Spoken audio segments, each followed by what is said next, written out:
That's a good one since 1984. Tight Lines with Sammy Lee. They were superstars in their respective careers and each had a deep burning love of fishing. Hello, this is Sammy Lee. In just a moment, I'll talk about a few of the many people that have helped make Tight Lines what it is today, but that are no longer with us. But first, this message. Next to catching a lunker bass, I love to eat, as my waistline proves. And that's the reason why we created our latest iPad app, ChefMate, loaded with more than 950 different recipes, from the fanciest gourmet meals to the simplest sandwich recipes. Everyone in the family will find a recipe that you'll love to prepare, and in my case, love to eat.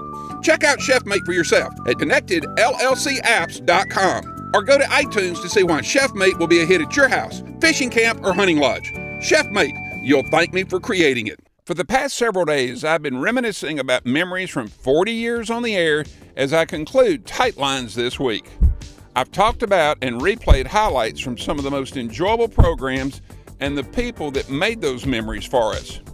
But I would be remiss not to remember those individuals that are no longer with us and who made appearances and memories on Tight Lines as well. The first person is the man that was directly responsible for getting me into the radio show business in the first place. Paul H. Woods was both a college classmate and a professional broadcaster himself.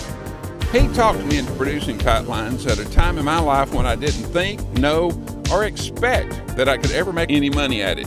And he's the gentleman that has served as the opening voice for the show for 40 years. Other individuals that were kind enough to share a few minutes with me over the years but are no longer with us include country music entertainers Grandpa Jones, Porter Wagner, Dan Sills, Ferlin Husky, Sonny James, Ray Price, Merle Haggard, and comedian Foster Brooks.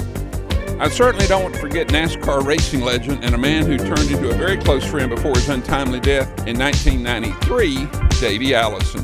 1994 Bassmaster Classic champ Brian Kerschel, a young man who met an untimely death just 4 months after winning the Bass Classic crown. And lastly was a gentleman that was kind enough to share some of his time and fishing memories with me was baseball legend Ted Williams.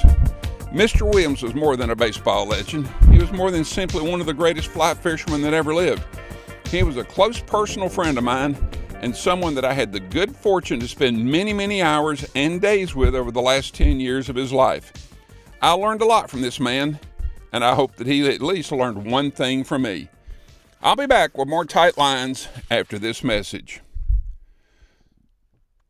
I hope you'll be sure to join me next time when I conclude my 40-year stroll down memory lane by thanking the three most important people in both my career and success of Tight Lines. I'm Sammy Lee, and until next time, Tight Lines. Tight Lines, brought to you by FishMate, the ultimate fishing app for your smartphone. and by UFP, America's leading maker of brake systems for boat trailers.